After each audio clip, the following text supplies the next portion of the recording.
Reed, rush comes. Reed pumps, fires. It is caught. Nate Borkicher brings it in and ties the game.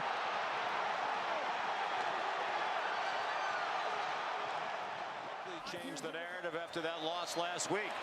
Lagway running for his life. Oh my goodness, it's pick number 5. That one was thrown up for grabs as much as it possibly could be. Drives it, it's fading, and he missed it wide to the right.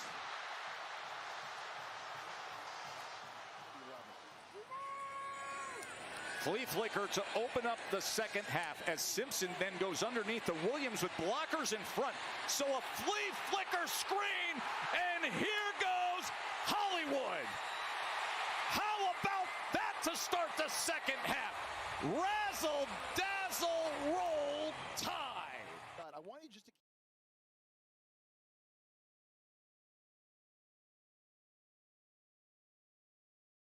Welcome into the program, folks. We're back again here on Victory Formation College Football Podcast. I'm Brandon, along here with my boy Jake. As always, Week 3 recap. Hope y'all are ready. Had a couple really good, really close games. Saturday day, leading into the night. A couple heartbreakers. Some overtimes. Some upsets. We had it all. Really good weekend, but we're going to talk about the top 10s and the AP poll movement first, because that's kind of stirred up a lot. I think it's moving a lot more than it has in the past. It's kind of interesting. I would agree. They must have changed up like the formula, or like how they, add and subtract the wins and losses and by how much. But I'm not opposed to it. I mean, early in the year, I think there should be a lot of movement in the AP poll. We shouldn't have these teams that are 1 and 2, 1 and 3 still hanging around in the top 25. I think we need to get teams that are actually performing well in the top 25. So I'm liking what I'm seeing. Yeah, and Josh Pate said something, I think this past week or the week before. He's talking about Vandy and how they weren't in the top 25. And it's only because of the prejudice going into the season with the preseason polls. And that's the only reason, which, I mean, you kind of have to have a preseason poll, but at the same time, you're giving, the top 10 teams a benefit right off the rip. Because if they lose 1 or 2, they're still going to be in the top 25. But if they were 25, they wouldn't even see that for the next, 6-7 weeks. Right. So there is something to be said about that, but you kind of have to have it. Yeah. And I'm glad we're moving into that because, I mean, for example, we saw Alabama drop from 8 to unranked in week 2. And then we just saw South Carolina go from 11 to unranked. Florida go from wherever they were to unranked. Clemson, 12 to unranked. Like, a lot of huge drops. I really like it. We're getting the teams that are actually winning these battles and who actually have a good strength of record so far into the top 25. So I'm all for it. Let's go into our top 10s, shall we? And then we can talk about the AP poll as we go and what they're thinking, I think, or what their mindset is. But number 1, Ohio State stayed the same. Number 2, Penn State stayed the same. They struggled a little bit too. It wasn't just Ohio State in the first half. Penn State 13-0 against Villanova. Ohio actually has a pulse, So Penn State isn't out of the woods with that blowout win they had. And they haven't played anybody yet either, so it'll be interesting to see what happens, when they go play Oregon. All right. Number 3, this is where it starts to mix up a little bit. I have LSU remaining as number 3. Jake? I got Miami. I don't think LSU, they got gifted that win because Lagway decided to throw 5 interceptions. That's the only reason they won. Yeah, I'd agree. And he was throwing the ball into quadruple coverage. It's not like they're had the guys locked up. It was just terrible reads the whole entire game. Under pressure, it's good defense, but at the same time, 5 interceptions is crazy when you only scored 20 points. Right. Yeah. And so I got to go Miami at 3. I'm going Georgia at 4. You're going Georgia at 4. I got Yep.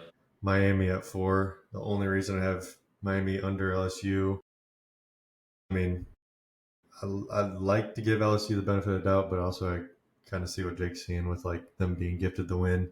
But also, there's a lot of teams that were gifted a win this weekend in our top 10, top 15. So I'm giving LSU the benefit of the doubt, just like I gave the other teams that were gifted a win the benefit of the doubt. So LSU 3, Miami 4. Jake has LSU 5, I'm assuming. Yes. I have Georgia 5. I think, I had him at 5 last week, so I'm giving him a benefit of the doubt. Came out, escaped, Nayland, 330. Escaped. Their defense did not look good. But Tennessee's offense looked really good. So, double-edged sword there. Yeah. Tennessee, we're going to get into that game in a little bit, but Aguilar looked amazing. Looked like a Heisman contender in the first couple drives, and then they slowed down and got worse. But Georgia came out on top. 9 games in a row they've won that matchup, so I guess the Vols see if they can hold off on the double-digit win or loss streak next year. Number 6, Oregon. I got them moving up 1. I had them at 7 last week. Jake, I think you had them in near the top 5 or 6, right? Yeah, I think I had them 5, maybe even 4. Yeah. I have them at 6 this week. Just there's too much movement with LSU playing Florida, Miami playing USF, and Georgia playing Tennessee, all pretty quality wins. So I'm gonna bump them up and put Oregon back to 6. Fair enough.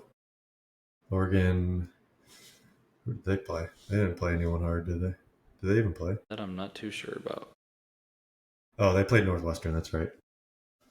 Didn't look too great in the first half. Then they came out in the third quarter, scored 17, I think, right off the bat. But, it's hard playing at Northwestern. Me and Troy were talking about it. It's like the conditions are really not ideal most of the time. No, it's so windy there. It's Chicago. Right. Yeah, Ohio State in 2022. Oh, that game was a nightmare. Yeah. I was trying to forget about that game, but I can't because that's where I broke my phone watching that game.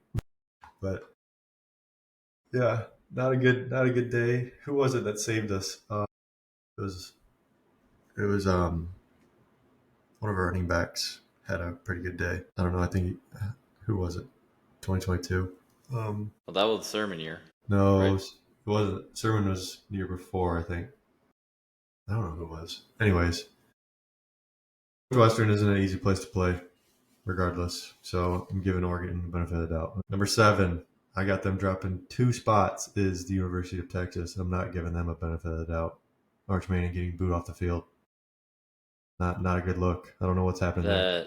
Their offense is struggling. I was talking to somebody. They're like, "Oh, I want to take them minus 38.5 or whatever it is, or 28.5." And I'm like, they haven't even scored 28 points all year. How are you going to take them? And we saw what happened. I have Florida State at 7. Florida State at 7. Fair enough.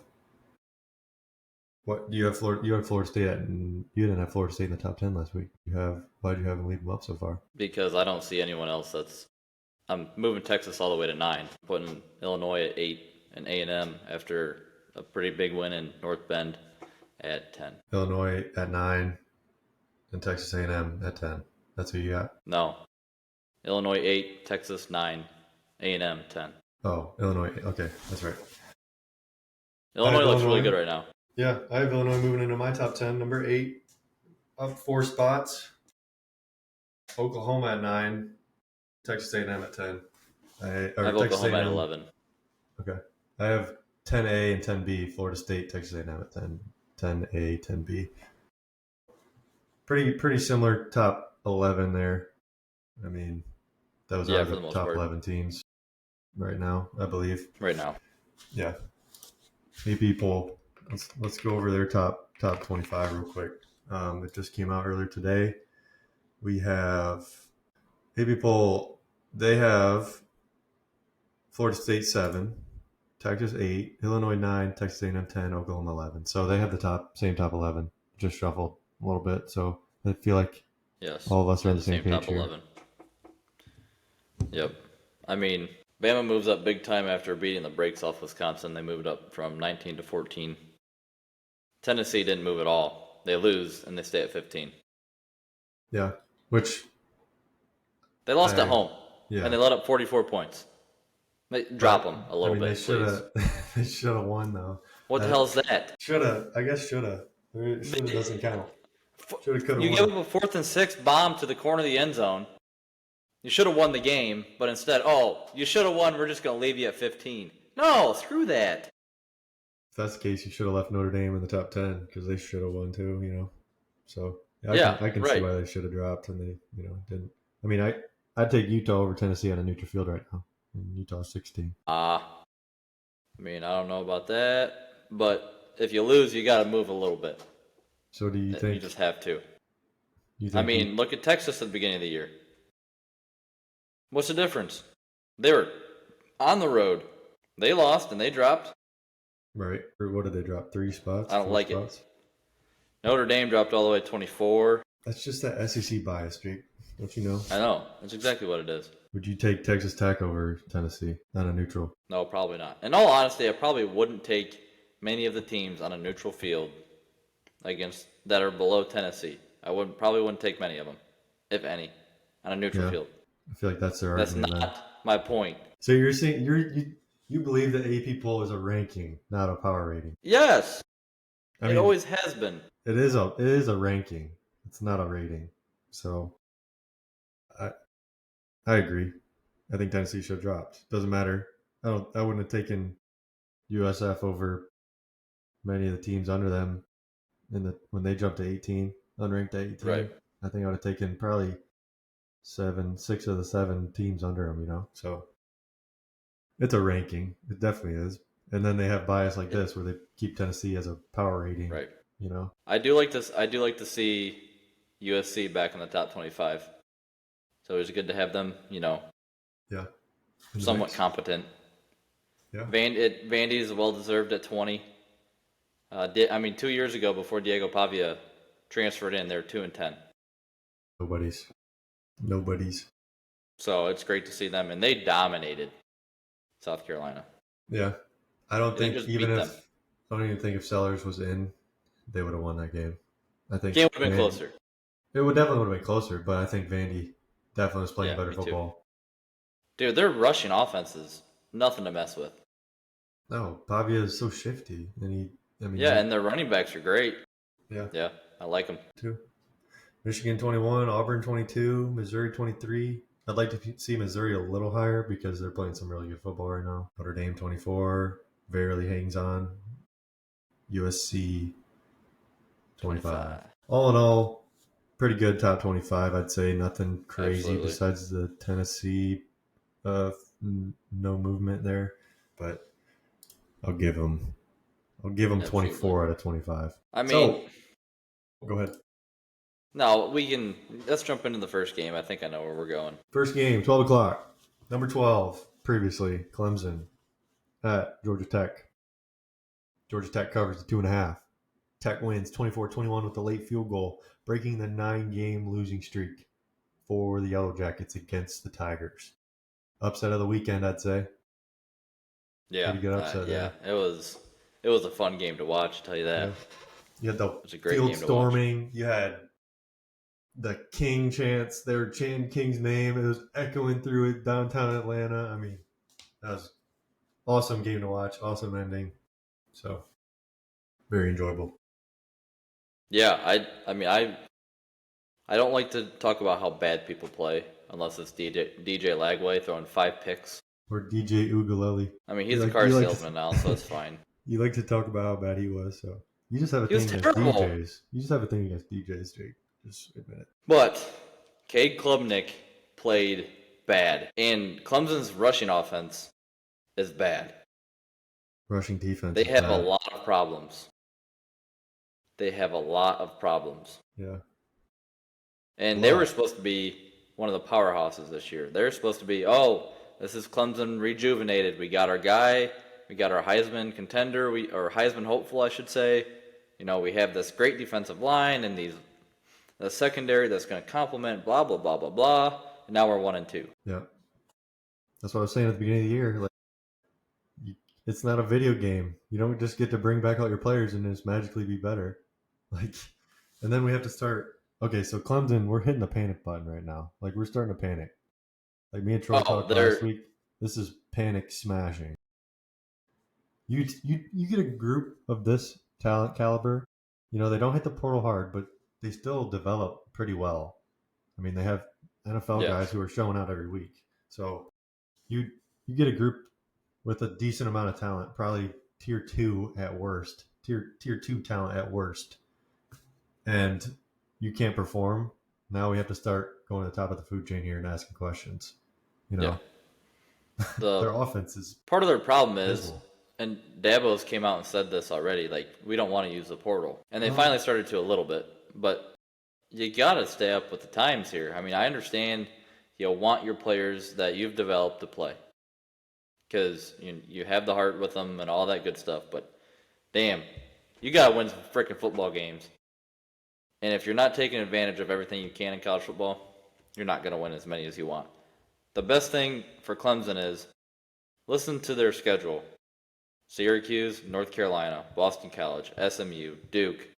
The only hard team they play the rest of the year, besides South Carolina, at the very end, is Florida State. I mean, So at if this they rate, can go in and beat Florida State, well, it's at Clemson. So if they can beat Florida State, they're going to have and run the table. They'll still get in the playoffs. But if they lose one more to a nobody, they're in trouble. I mean, yeah. But at this rate, like, are they going to beat Duke? I mean, SMU sometimes. I hope Illinois up. just stopped Duke. And Duke, Duke didn't even play well this week. They lost. No, they better. Yeah, they were down the entire game. So, yeah, it's the ACC. I think the ACC is a little scrambled this year. I mean, now we're talking if Clemson's going to make the ACC championship. Because you have Florida State, Miami, Georgia Tech now, who's undefeated. I mean, those are three teams that I see right now that are better than Clemson. And you need to be the top two. Yep, agreed. And Georgia Tech's schedule is not hard at all. Especially ACC, they probably have the easiest now. They go Wake Forest, Virginia Tech, Duke, Syracuse, NC State, Boston College, and Pitt. They don't play Miami. They don't play Florida State. They got Georgia at the end of the year too, which is the rivalry game, but they're home with Georgia too. But that's not ACC. So right, if we're just looking at that tournament, but yeah. Georgia Tech came out. You know, Haynes King was a dog, a pit bull, and he tore them apart for 320 total yards and a tutty rushing. Crazy. I mean, this is what I sat and talked about before the game on Thursday night was Clemson's rusty. I mean, if the 1% that can affect this game is Haynes King and that rushing, you know, Jamal Haynes, the Haynes boys. That's what I said. The Haynes boys are going to come out and run down their throat all game, and that's exactly what they did. They had less rush yards against Clemson, but that's besides the point. I mean, rush yards only means so much when you're scoring and when you're actually doing something with the rush yards, you know? So, yeah, time to hit the panic button. Next game. Number 18, previously USF at number 5, Miami. Oof. The Bulls' Cinderella stories put on hold for now. Miami comes out and shows why the Group of 5 team, or why USF is a Group of 5 team at the end of the day. Miami looked legit. Yeah, I mean, besides Carson Beck throwing 2 picks, he still threw for 340 and 3 touchdowns. And they ran the hell out of the ball. 205 yards rushing. They overpowered him, plain and simple. Yeah. I mean, that's what you look at Miami and you know that this is a team that is more talented in every single position than USF, just about. I mean, at the end of the day, this is kind of what you expected or could see. Not a whooping like this, but Miami coming out with the win, probably covering the 17.5, and that's what they did. Byron Brown looked okay, didn't look bad, but obviously he was facing a very high caliber defense. I mean, Miami's defensive line is no joke, and that defensive backfield's pretty good as well. So for him to even hang in there for, I mean, you can't really say hang in there, but for him to even get 12 points on the board before half is more than I thought they would end up with. Yeah, 49-12, Miami takes it home at home. There was a little bit of a delay with that game, which I thought would help USF. Kind of get like a free halftime almost with like resetting, regrouping. Get a game plan straightened out, and there was no slowing down. That was Miami just came out and kept rolling. Mark Fletcher had a pretty good day, 120 rushing yards, 2 touchdowns. Yep, he's looked really good this year. Yeah. Good for the Hurricanes. They look pretty good right now, 3-0. Let's get to the first heartbreaker of the weekend. Number 6, Georgia at number 15, Tennessee. Tennessee covers 3.5, but they do not get the win. 44-41 in overtime. Should have never gone to overtime. Tennessee had a chance to win it with a 43-yard field goal and missed. Tennessee definitely should have won that game. But yes, they should have. It was great. It was a fun game to watch, I'll tell you that. Aguilar threw for 371, 4 touchdowns. The rushing offense wasn't fantastic against Georgia, but Aguilar definitely had, like you said, some really bright spots, especially early in the game. Stockton looked good, 300 yards, 2 touchdowns. Again, the rush offense for Georgia didn't even look too great, but they're more of the running back by committee type, so you're not going to see too many huge numbers with just one person running from that team. Yeah, Aguilar looked really good in the first quarter and a half, I'd say. I mean, he had 240 passing yards, 2 touchdowns in the first quarter without a incompletion, I believe. That was about 2/3 of his passing stats there in a quarter of football. So, yeah, I mean, he came out the gate. He's a 0-star. Transferred to UCLA, swapped seats with Nico there, and came into Tennessee got the starting job and had the offense looking pretty good before Saturday, and even through Saturday looked pretty good. So yeah, I mean, they put up 41 points, so what more can you ask? Yeah, a lot of games this weekend that were high scoring affairs. Yeah, definitely.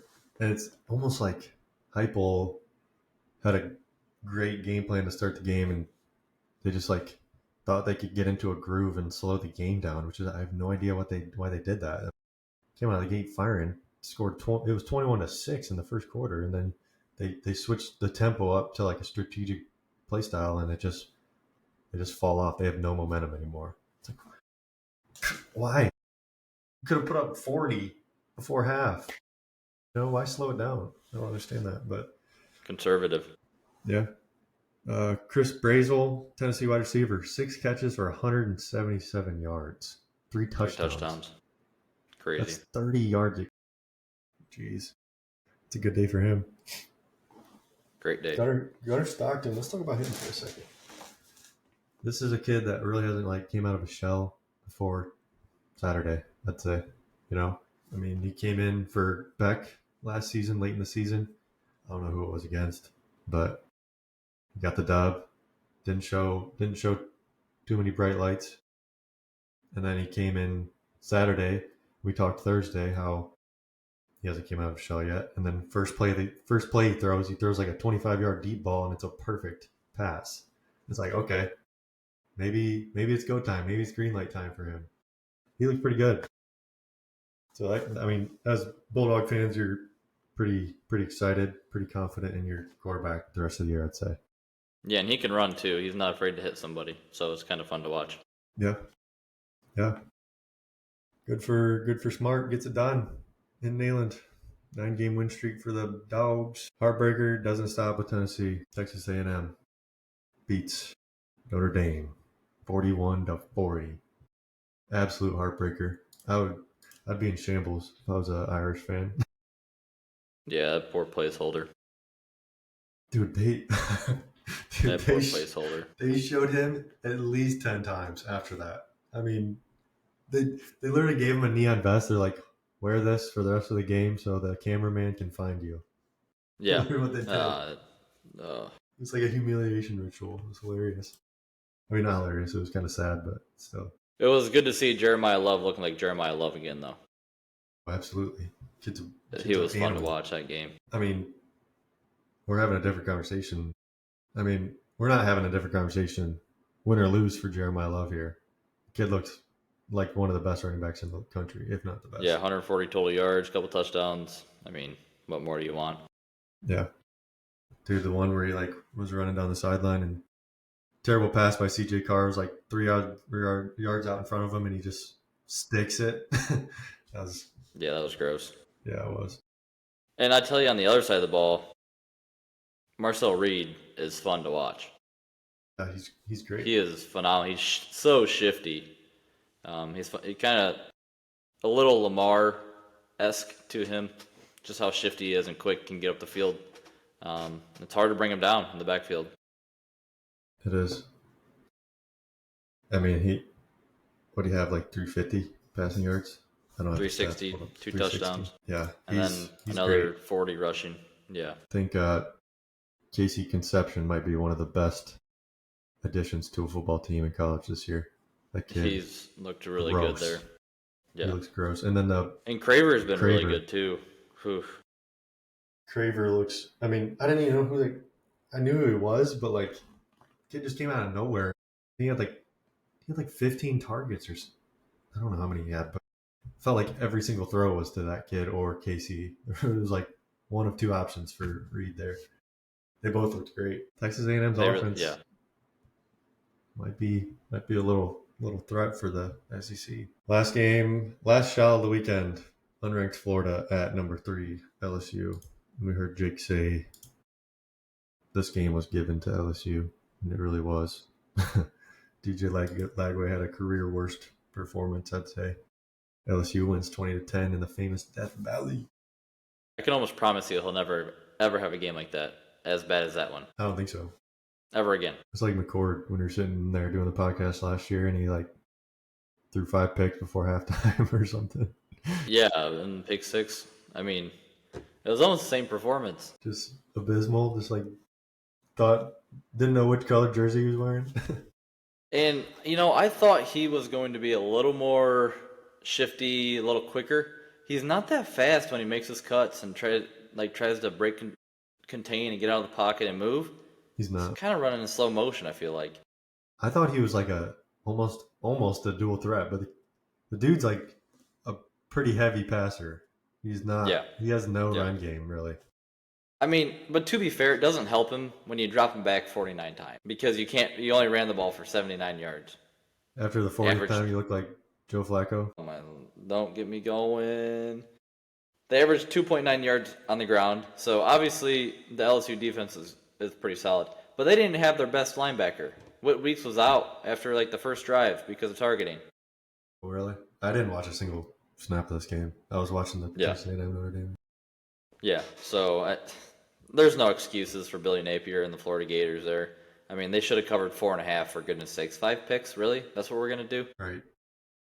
I mean, 3 picks, 2 picks could lose you the game. 5 will definitely do it. And Nussmeier didn't look great either. He 220, 1 touchdown, one pick, 5 yards rushing. So the LSU offense has kind of been average for the hype behind them coming in. Yeah, in my opinion, very average. And that was actually one of the questions I wanted to bring up. Was is it time to start questioning this LSU offensive ceiling? They're only averaging 20 points a game. That's why I said Thursday. If we don't see these flashes or even glimpses of a ceiling, does it exist? Is this LSU offense really that deadly? And right now, no. I mean, they played LA Tech and put up 28 or something last 23. Week. 23. Yeah, even worse. Even worse, yep. So, I don't know. Their defense is great. I mean, you can already take Nussmeier and Cade Klubnik off the Heisman thing. So that was a terrible prediction by me. Ugh. Yeah. I'm glad we're starting to admit our wrongs. Easy. I had to throw in the jabs, dude. Mateer didn't have a great weekend. But, Hit a man while he's down. Yeah. It's fine. Yeah.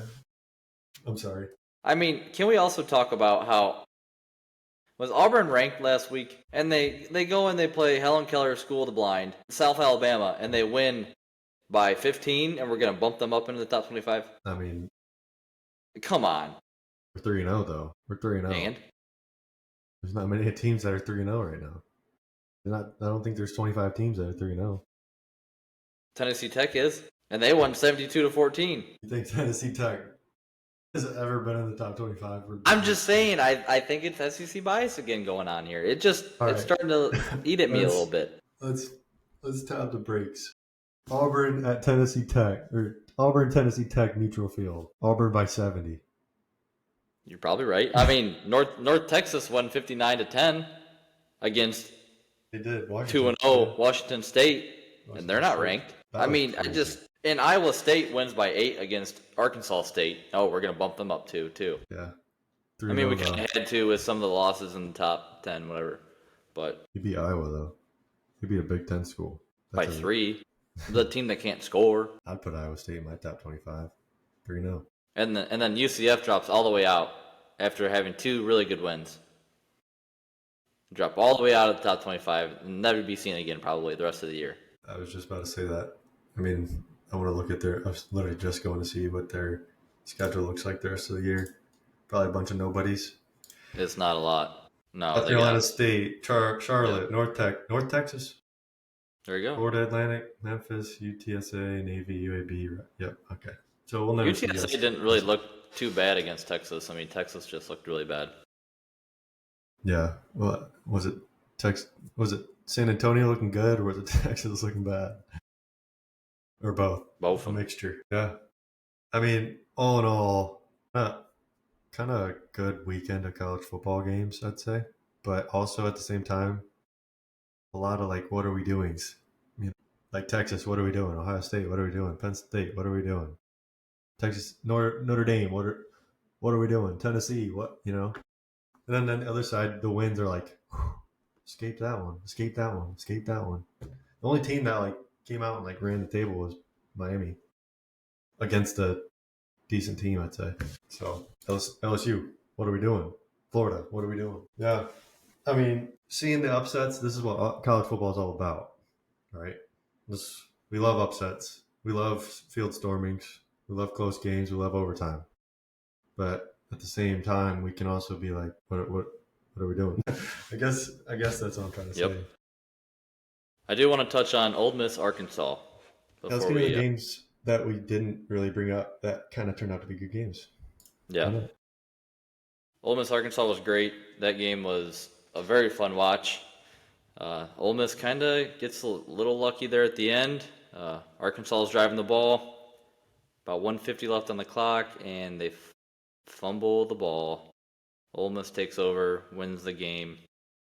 But I do have to say, Ole Miss's Trinidad Chambliss, who was a late transfer pickup to be the backup to Austin Simmons, played really, really well. 353 with 1 touchdown. That's good. And then another 62 yards rushing with 2 touchdowns. That's really good for getting called up Backup. game day, right? Yep. I think the Pretty close. Simmons rolled his ankle. They didn't know if he was going to go, and then he couldn't. But he did have to go for a play because Chambliss got hurt. And then he threw a touchdown pass. He was 1 for 1 with a touchdown. Simmons was. Shout out him. It's pretty sweet. Did his job. Yep, absolutely. Did what he was supposed to do. Yeah, that was Arkansas, dude. They could be. Let's look at their schedule. Let's see what they got. Missouri at the end of the year. Texas at the end of the year. LSU at the end of the year. This schedule's terrible. Oh, they got Notre Dame, Tennessee, A&M, Auburn, LSU, Texas, Mizzou. Yeah, have fun. Okay. Here's a scenario. Arkansas is 5-6 at the end of the year. They go into Missouri. Missouri's battling for a playoff spot. Arkansas is battling for a bowl game. Arkansas has a fire under their butt. Do they get it done? Home with Missouri coming in. That's a great question. Something that could, Arkansas, even though they're not fighting for a playoff spot, they could ruin someone's season at the end of the year. Yeah, absolutely. If they can scrap out a couple of these wins, they could beat Auburn. They could beat Mississippi State. I mean, there's 4-4 I see, 4-5 I see. Texas, who knows? They could ruin a playoff chance here. That's one of the teams that could do it, I think. And they're going to be a good team. It's just a really, really, really tough schedule. Right, very tough. Another good game was Vandy at South Carolina. Those boys are rolling right now. They are. They looked really good last week against one of the worst college football teams in the country as of right now, Virginia Tech. R.I.P. Pry. Yep, just got fired this morning. See ya. I saw a picture of Williams-Brice Stadium, and it was like half full, like 15 minutes before kickoff. It's not a good look. I mean, that stadium's bigger than most, and we're half full on a night game against the SEC. That's crazy. That's crazy. What are we doing? Close game in the first quarter, and Lenore Sellers gets knocked out, I believe.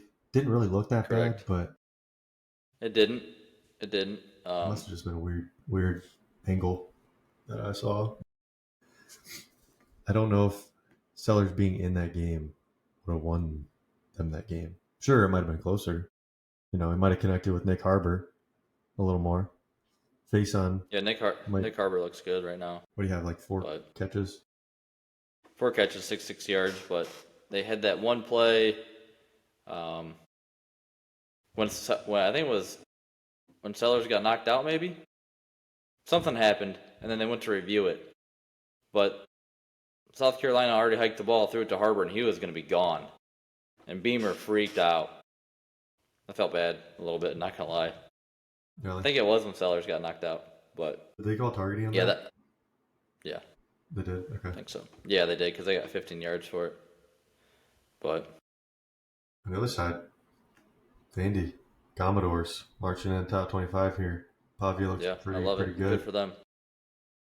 Good for them. Run game. You want to hit on that? That run game looked pretty lethal. I didn't watch any of this game. Yeah, I mean, it kind of reminded me of the Virginia Tech Vandy game. They got control of the ball, and they're like, stop this run if you can. And it's running back by committee a little bit with them.